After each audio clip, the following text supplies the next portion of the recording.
اس میں دو چیزیں سمجھنے والی ہیں۔ ایک تو یہ کہ اللہ نے کسی مومن کی تخصیص نہیں کی کہ نبی کی بیویاں اس مومن کی مائیں ہیں،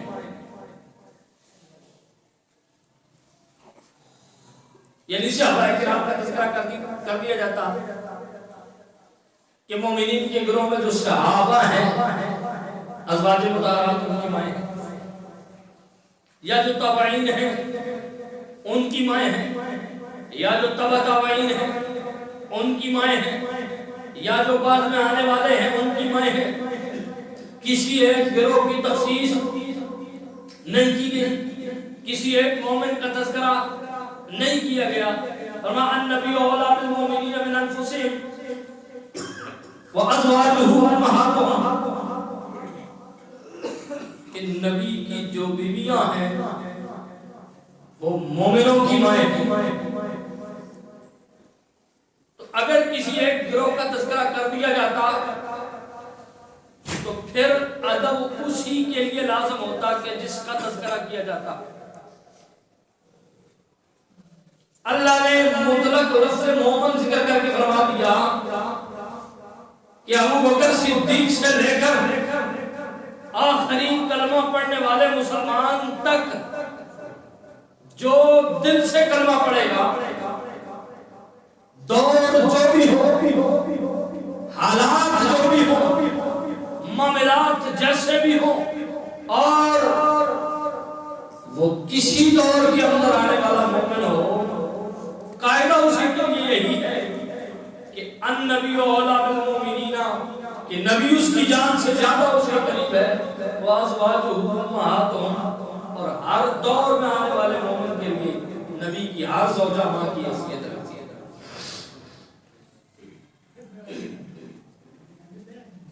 اب سوال یہ پیدا ہوتا ہے کہ جب کسی مومن کا تذکرہ نہیں کیا گیا تو اللہ نے کسی مومن کا تذکرہ نہ کر کے صرف یہ کہہ دیا کہ وازواجہ امہاتہم، کہ سب مومنوں کی مائیں ہیں، تو گویا وہ بتانا چاہتا ہے کہ کسی ایک مومن کی یہ مائیں ہوتی تو پھر تو میں اس کی بات کر دیتا، اس کا ذکر کر دیتا، لیکن مومنین میں سے کوئی فرد ایسا ہے ہی نہیں کہ جس کی یہ ماں نہ بنتی ہو اور جس کی یہ مائیں نہ لگتی ہو۔ اس آیت کریمہ کو دو طریقوں سے سمجھا جا سکتا ہے۔ ایک تو یہ کہ مومنین میں سے کوئی فرد ایسا ہے ہی نہیں کہ نبی کی زوجہ اس کی ماں نہ لگتی ہو، اور دوسرا یہ کہ مومنین کے جتنے افراد ہیں ان میں سے کوئی فرد ایسا ہے ہی نہیں اور وہ مومن کہلانے کا حقدار ہو ہی نہیں سکتا جو نبی کی بیوی کو اپنی ماں مانے نہ۔ اور میں وازواجہ امہاتہم، جو نبی کی بیویاں ہیں وہ تمہاری مائیں ہیں۔ ایک تو یہ چیز ہوگی۔ اب کسی مومن کا تذکرہ نہیں کیا گیا کہ اس کی ہے اس کی نہیں ہے، اور میں جو حلقہ ایمان میں آ گیا، جس نے مصطفیٰ کی غلامی کا طوق اپنے گلے میں ڈال لیا اور خود کو مومن اور مسلمان کہتا ہے، اس کے لیے ضروری ہے کہ نبی کی بیویوں کو اپنی مائیں تسلیم کرے۔ ایک تو یہ چیز۔ دوسری یہ چیز کہ رب نے ازواجہ بھی مطلق ذکر کیا۔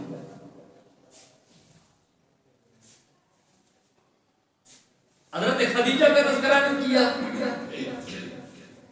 نام لے کر، حضرت عائشہ کا تذکرہ نہیں کیا نام لے کر، حضرت سیدہ حفصہ کا تذکرہ نہیں کیا نام لے کر، حضرت سیدہ ام حبیبہ کا تذکرہ نہیں کیا نام لے کر، حضرت سیدہ میمونہ کا تذکرہ نہیں کیا نام لے کر، حضرت سیدہ زینب بنت جحش کا تذکرہ نہیں کیا نام لے کر، حضرت سیدہ صفیہ کا تذکرہ نہیں کیا نام لے کر، حضرت سیدہ ام سلمہ کا تذکرہ نہیں کیا نام لے کر، کیونکہ اگر نام لے کے تذکرہ کیا جاتا تو مومنوں کے لیے صرف اس کو ماں ماننا ضروری ہوتا۔ فرمایا وازواجہ امہاتہم، ایک تو سارے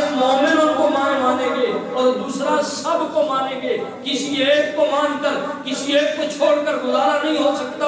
فرمایا جو نبی کی حرم میں آ گئی, جو نبی کی زوجہ بن گئی, نبی کی زوجہ بنتے ہی وہ تمہاری ماں بن گئی ہے. اب وہ عائشہ ہے تو تمہاری ماں ہے, اب وہ خدیجہ ہے تو تمہاری ماں ہے, اب وہ حفصہ ہے تو تمہاری ماں ہے, اب وہ ام حبیبہ ہے تو تمہاری ماں ہے, وہ اب سیدہ سودا بنت زمع ہے تو تمہاری ماں ہے, سیدہ صفیہ ہے تو تمہاری ماں ہے, اور سیدہ میمونہ ہے تو تمہاری ماں ہے. جو نبی کی بیوی ہو گئی وہ تمہاری ماں ہو گئی. نام نہیں ذکر کیا اس لیے کہ جس کا نام ذکر کر دیا جاتا پھر اسے ماں مانا جاتا, اور جس کا نام چھوڑ دیا جاتا لوگ اس کو چھوڑ دیتے. فرمایا ہم دونوں حکم مطلق رکھیں گے, نہ نبی کی کسی زوجہ کا ذکر کریں گے نہ ایمان والوں کی تخصیص کریں گے, کیونکہ سب نے ان کو ماں ماننا ہے اور سب کو ماننا ہے. بات سمجھنے کی ہے, سب نے ماننا ہے اور سب کو ماننا ہے. یہ نہیں ہے کہ کوئی مان لے اور کسی کو مان لے. فرمایا کسی کو بھی نہیں ماننا اور کوئی بھی نہیں مانے گا. سب مانیں گے جو ایمان والے ہیں اور سب کو مانیں گے جو نبی کی ازواج ہے. تو فرمایا ازواجہم امہاتہم, جو نبی کی زوجہ ہے امہاتہم وہ ان کی ماں ہے. اب یہ فیصلہ